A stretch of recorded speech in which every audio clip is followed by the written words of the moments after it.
पावेले के पीछे क्या वजह है? जहांगीर तरीन साहब इतना शोर क्यों बचा रहे हैं? और एमएनएज और एमपीएज के इकट्ठे हो गए, एमएनएज आ गए, उन्होंने अपना कल सियासी पावर शो किया और उसमें उन्होंने ख़ास तौर पे अब माजी की बातें भी सामने आ रही हैं और दूसरी अपोजिशन जमातें भी उनकी तरफ देख रही हैं। फिर उनके साथ जो एमपीएज और एमएनएज गए थे वो अब ओपनली खुल्लम खुल्ला आगे बातें भी कर रहे हैं, गवर्नमेंट के खिलाफ बातें कर रहे हैं और वो बेकसूर के साथ साथ वो कह रहे हैं कि बस ठीक है जी, क्लीन चिट दें और ये सिलसिला बंद करें। तो इस पॉलिटिकल प्रेशर को आप कैसे हैंडल करेंगे? वज़ीर-ए-आज़म इमरान खान साहब से आपकी बात हुई होगी, तो क्या वो परेशान हैं या फिर वो कहते हैं कि नहीं, ज़बरदस्त दबा के रखें काम को? देखिए, वज़ीर-ए-आज़म साहब की तरफ से कोई परेशानी नहीं है। ये वज़ीर-ए-आज़म साहब का ही विजन है कि अकाउंटेबिलिटी हो और अक्रॉस द बोर्ड हो। आप उस वक्त तक एहतसाब की बात कर ही नहीं सकते जब तक आप अक्रॉस द बोर्ड ना करें, और अभी किसी के ऊपर जुर्म साबित नहीं हुआ है। देखिए, अभी जब सवाल किया जा रहा है तो जैसे 22 अरब रुपए का सवाल, 25 अरब रुपए का सवाल शरीफ फैमिली की शुगर मिलों से किया जा रहा है, तो उसके साथ साथ 7 या से 8 अरब रुपए की 3 FIRs की रकम बनती है, वो सवाल जहांगीर तरीन साहब से किया जा रहा है। इसी तरह से बाकी मिलों का मामला है। अब ये कैसा एहतसाब होगा कि अगर हम सलमान शहबाज से तो पूछें, शहबाज शरीफ से पूछें, लेकिन तरीन साहब से ना पूछें, तो ये एक, मैं समझता हूँ कि जो एहतसाब की बात करते हैं उसके बिल्कुल बरक्स होगी। हाँ, अगर आप ये पॉलिटिकल कल्चर की बात करते हैं कि अपने को तहफ़्फ़ुज़ दो और गैर का एहतसाब करो, तो वो विक्टिमाइजेशन होती है।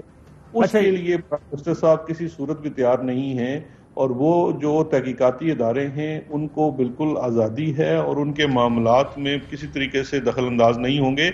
और इसके साथ साथ जिस किसी को विक्टिमाइजेशन का तहफ़्फ़ुज़ात हैं, बेस्ट फोरम है कोर्ट्स। अदालतों में जाएं, मामले सारे अदालतों में, सब ने अदालत। और ये शिकायत है जिन हमारे दोस्तों की कि शायद तरीन साहब को विक्टिमाइज किया जा रहा है, तो ये वाला मुकदमा लेके वो ऑलरेडी 2-3 अदालतों में जा चुके हैं विद बेस्ट लीगल टीम, और अदालतों को भी किसी जगह कोई बायस, कोई विक्टिमाइजेशन नजर नहीं आई। अच्छा, तो शहजाद साहब ये बताइए कि ये जो एमपीएज एमएनएज कल गए हैं, सुना है कि उनकी लिस्ट मंगवाई गई है वज़ीर-ए-आज़म हाउस में भी और उधर सीएम पंजाब ने भी मंगवाई है, और ये लोग टीवी पे भी आए हैं और आके बातें भी की हैं और रिपोर्ट्स भी तलब की गई हैं और इनको वॉच भी करना शुरू कर दिया गया है। क्योंकि मैं आपको शॉर्ट सुनवाता हूँ कि पीपल्स पार्टी भी और मुस्लिम लीग नवाज़ भी वो ये कह रही है कि पंजाब हुकूमत भी ख़त्म हो सकती है और मरकज़ की हुकूमत भी ख़त्म हो सकती है। ज़रा सुनाइए जी चौधरी मंजूर साहब पहले। देखिए, अगर हमारे ये नादान दोस्त पीडीएम को नहीं तोड़ते तो आज अदम एतमाद पंजाब में तो हो गया है। वहां पे 186 चाहिए आपको मेजॉरिटी, सिंपल मेजॉरिटी चाहिए आपको 371 में से। अगर 14 मेंबर्स पंजाब असेंबली के आ जाएं और 3 MNAs आए हैं तो पंजाब असेंबली का तो आज क्रियाक्रम हो चुका होता। अब जरा जी राना सनाउल्लाह साहब का सुनवाएं, जहांगीर तरीन की हमायत। जहांगीर तरीन साहब जब यहाँ पे मौजूद थे, उनके साथ जो MNA और MPs की तादाद थी, तो आप ये समझें पंजाब हुकूमत उनकी दाईं जेब में और वफाकी हुकूमत उनकी बाईं जेब में मौजूद थी। जबकि हमारे इल्म में है कि उनके साथ जो लोग कल यहाँ पे आए थे उनसे ज्यादा लोग उनके साथ हैं। तो वो अगर चाहेंगे तो ये हुकूमत का धड़न तख्ता जो है वो हो सकता है।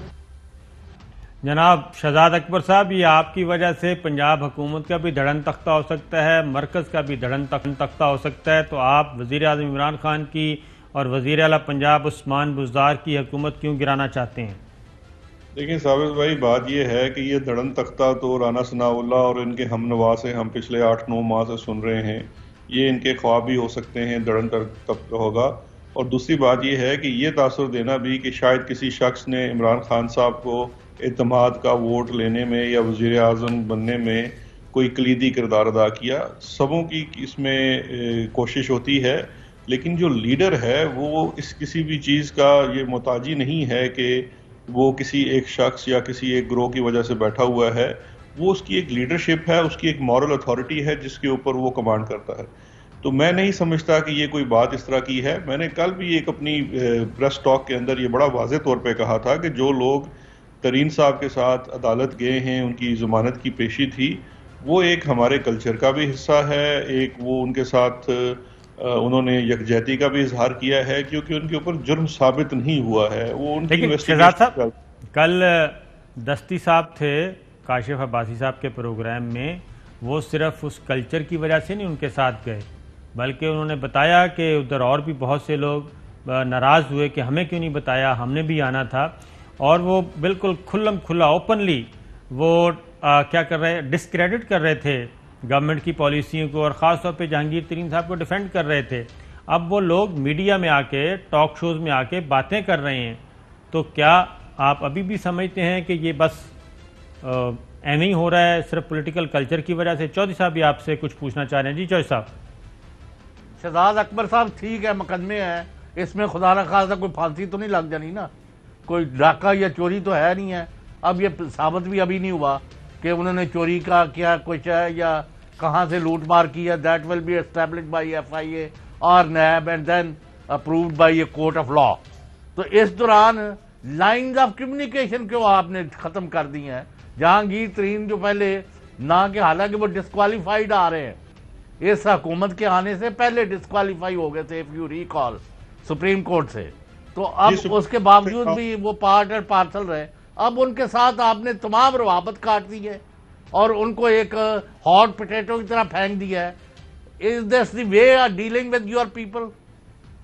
نہیں، یہ چوہدری صاحب یہ تاثر بھی غلط ہے کہ رابطے نہیں ہیں. رابطے ہیں تو ان کے ساتھ پارٹی کے لوگ مل رہے ہیں، سینئر لیڈر بھی ملتے ہیں، اور رابطہ کرنے میں کوئی وہ نہیں ہے.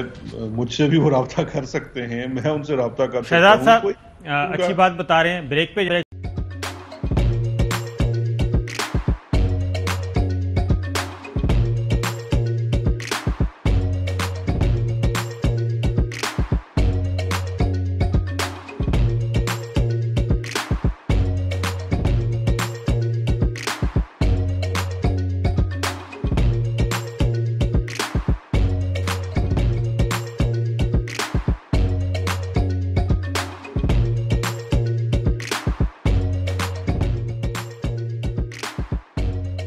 بدلاً من توفير 来自阿拉巴马州的一名 Abe Calonia Disney